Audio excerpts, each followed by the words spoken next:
All right, welcome to Critical Thought's second exclusive interview. We're here today with Jason Jones. Oh, should I use your real name? No. Say hello, Jason. Hi, Jason. Jason is a Marxist. He's in the C.P.U.S.A, and we just kind of wanted to get to know about the C.P.U.S.A, why he and him personally. So, thanks for joining. Thank you for being here. Thank you. Thanks for having me. So, want to start off the questioning here. Should we turn the interrogation lamp on? Oh, it's bright enough to me. So, when did you join the CP in Indiana, or did you join in Indiana? No, I was living in Oklahoma, and I joined in May of 2000, so 18 years now. Originally, I joined the actual party, and I was kind of, because I was, obviously in my 20s, they put me to the YCL, so I was in the Congress also. Oh. And when did you move to Indiana? I hightailed it out of Oklahoma because I left Oklahoma and moved back here in 2001. So, and then did some party work, continuously since then, been involved in the C.P.U.S.A here in Indiana. What made you choose communism, Marxism, socialism, as opposed to the democratic socialists or even the anarchists? And then, I was in Oklahoma and I was working in 2 jobs and still barely making enough to pay for my studio apartment and live. And I was just really angry, just be honest, I was really angry at the situation and why does someone have to work 2 jobs and they still can't make it, right? So clearly there's something flawed with capitalism. And, up until that point in Oklahoma, if you're any kind of left of center, well, you're automatically a communist anyway, because I'll call you that. Right. I'll call you a communist. So I said, screw it. I guess I'm a communist. Right. If communism is all the things you're saying it is, then it must be pretty good. Yeah. I was living in Oklahoma at the time, and up to that point I had been, pretty much your typical, liberal Democrat, I guess, or maybe just Democrat. I really wasn't familiar with other economic systems and political systems that exist. And because everyone here who goes through any type of schooling, grade school, middle school, high school, if you recall your history textbooks or social studies textbooks, they would talk about the various different economic systems. One of them, being, here's communism, and here's capitalism, here's direct democracy, and here's indirect democracy, here's republics, here's Your federalism. textbooks were that good? Yeah, we Well- don't have that. Well, no, they weren't that good, and here's why. Because they mention these things, and they go into maybe a paragraph or 2 detail on either communism or alternative forms of economic systems or governments. Well, can I just say that I believe the only 3 economic systems I ever heard or read about in school, through up to high school, including, was capitalism, communism, and subsistence, primitive subsistence. Sure. Economies. Yeah, so if you recall, those textbooks, basically what they did was here's this, here's communism. Which communism is supposed to ultimately be the same as a primitive subsistence economy, I guess. They kind of that was equated pretty it that much way, right? Yeah. And that's not accidental. Yeah. So, but then after they talk about those things, they go into great length and detail, talking about capitalism and why all those other systems, why communism, primitive societies don't work, in detail as well. Right. So, to that point, I didn't give it much thought. But they I personally questioned it right from the start, and my teacher told me I needed to go to college to ask those questions. But anyway, Meaning that she couldn't explain the contradictions, or couldn't explain. right. I was like, so let me get this straight. There's there's renewable and non-renewable resources, and our economy is based on infinite exponential growth. How is that sustainable? Well, you need to just you need to get better grades and Right. Yeah. So it gets to the question of its sustainability, right? Yeah. So with a capitalist system, you have the ways in which the capitalist class, and this is the class of people who, own the means of production. What does that mean? It means people who own, or a selective number of shareholders, whatever, own factories or banks. What factories there are left, or maybe more along the lines we should say, like Bezos of Amazon. So people who own these massive places that used to be called production, but it's not. They're not producing anything now. Right, actual manufacturing of products. Correct. So we're dealing with this economy where you got to pay your workers less and less and less, because if you don't, then you don't make your profit, right? Because that's where the profit comes from, through the labor of. that's where the growth comes from, really. I mean, sorry. No, you're fine. Yeah. But when you get to the point where now you've reduced your workforce to earning barely subsistence level wages, who's going to buy your shit? Who's going to buy your products? Right.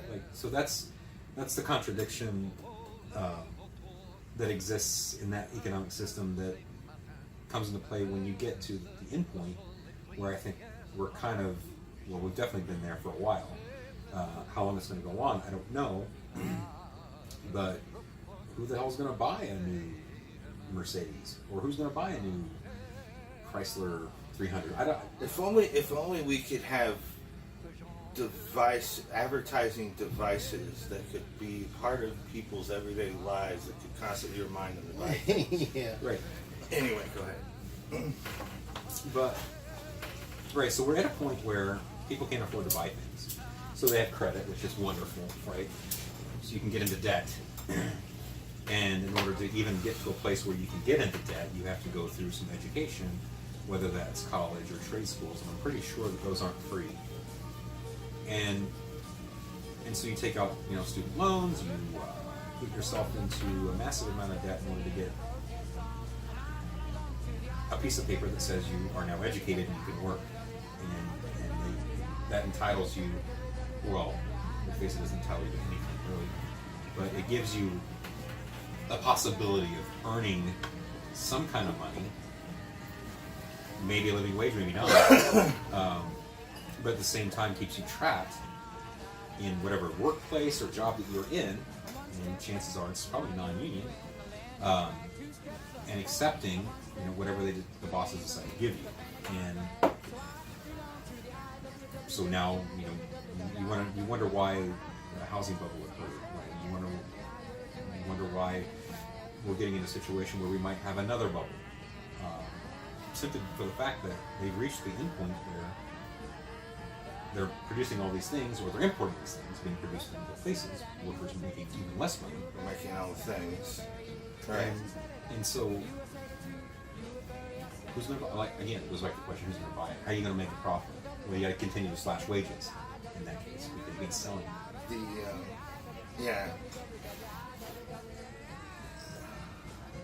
That's the reliance on rare resources, and the tendency to go after rare resources to close the market. Mm-hmm. Just throwing that out there. So resources, natural like with resources. cell phones, for example, relying on coal tan. Yeah. Exotic minerals. So of course, the natural resources that we have to use to produce those things, we don't necessarily all have here in the U.S. or North America, or So we have to set up other countries. Either they play along and export those things and agree to import all of our products solely. So you narrow them down to one faction, maybe. Well, no, you narrow it down to like one particular product or thing that country produces, and they can't produce anything else due to the agreements that they enter into when they accept sort of like IMF fees and things like that. And it's your international economic community. Right. So you have these free trade agreements, and you have economic. What do you call it? Economic consortium, like the EU or NAFTA and things like that. World Trade Organization. WTO, yeah. So anyway. Is colonialism a part of capitalism, or is capitalism part of colonialism? So, colonialism becomes a part of, capitalism reaches a stage where once your own markets, like say for instance, if you take the example of either England or the USA, you're getting to the point where your market isn't growing, right? The places where you can sell your products or exploit natural resources has got to a point where now we have to find those things in other places. And so that's when imperialism comes into play. That's when you sort of seek out these maybe less advanced, less developed countries to kind of either go in a less violent way or just a straight out violent way, by either invading or occupying, or making them sort of a client state by getting them in debt with the IMF and the World Bank and things of that nature. And you can exploit their natural resources and labor under the auspices of legitimacy. But it becomes an essential step in capitalism because, again, they have to find new markets. A step in capitalism. So it's a expansionism within capitalism. Is the way you see it. Is the way I see it, yes. Yeah. I knew that Marx lays out an economic system. What does that mean, or is that the only thing that Marx does?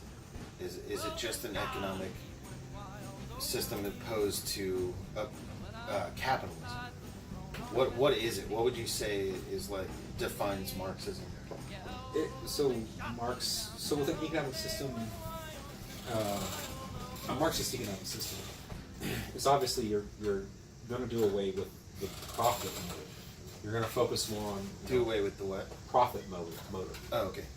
So you're going to focus more on producing things you need, versus producing like cars and cell phones, right? Things like that. Right. Instead of producing things in a quantity that is able to be used to meet the needs of people in a way that allows for worker input on making those decisions. And it also is something that you're moving from competition to cooperation. So you're not competing with, you don't have various companies competing with each other. You don't have the U.S. economy competing with China's economy. It's based on cooperation. It's based on a much more sound and sustainable way of living. And when you refocus away from just producing shit just to produce shit to make money, you're more focused on just meeting the needs of your people. You're focused on, if you're not, strip mining. If you're not out fucking strip mining or leveling the top of a mountain to get to some coal, you're not going to be doing the environmental degradation that exists under capitalism. you're going to reduce pollution. You're going to focus more on sustainable crops. You're not going to have pig farms that you're dumping sewage into the rivers because you have a mountain of pig shit. Because you're not producing a bunch of shit just to produce it and sell as much of it as you can to make this huge, massive profit. You're going to produce what you need, and you're going to do it in a way that workers have a little bit of control over it, and it's not going to be this like assembly line egg farms or chicken farms and all the shit that comes from that. So essentially, Literally. essentially we're looking at a system that's humane.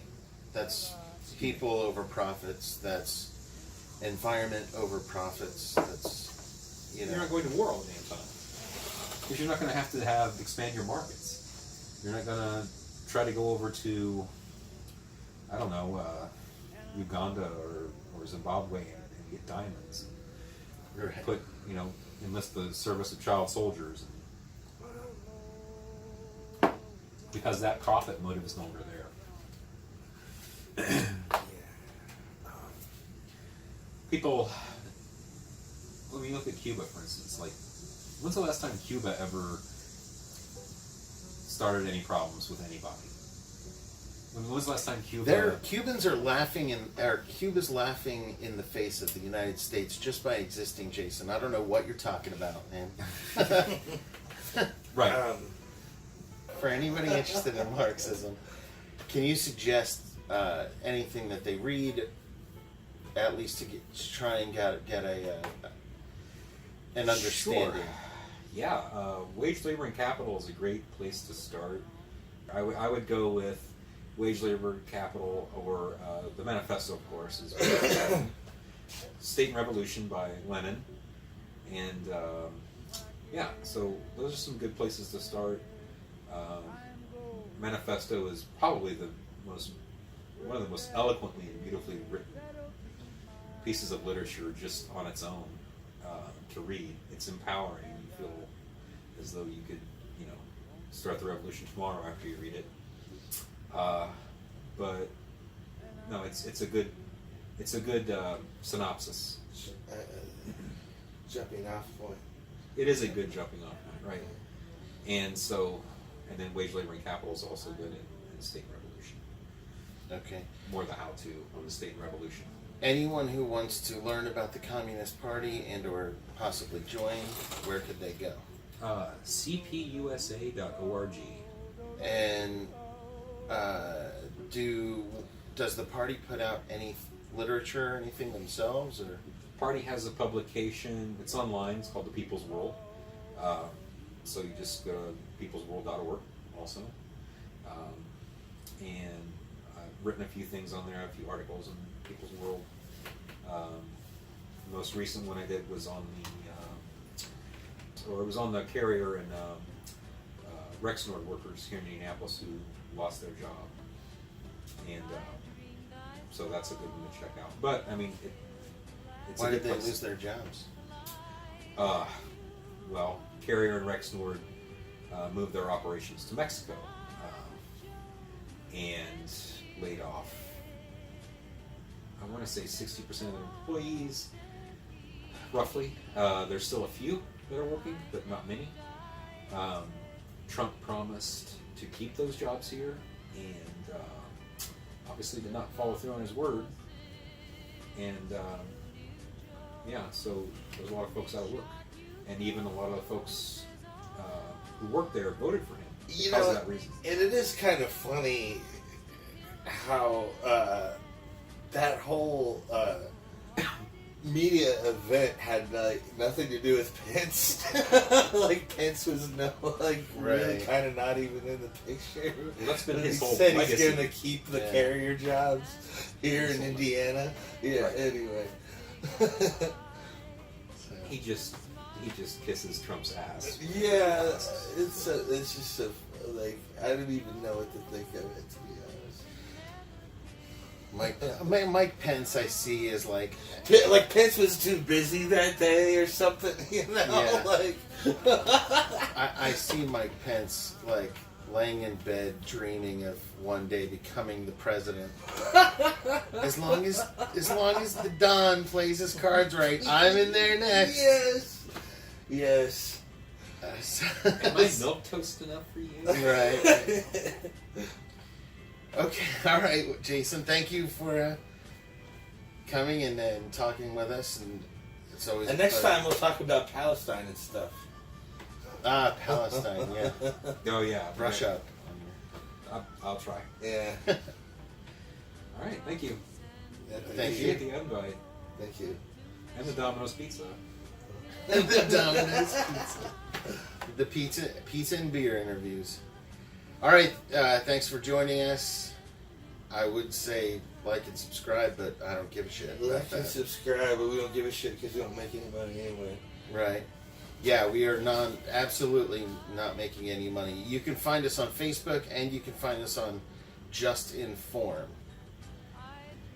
along with YouTube. So thank you very much for tuning in, and thank you, Jason, Thanks for listening.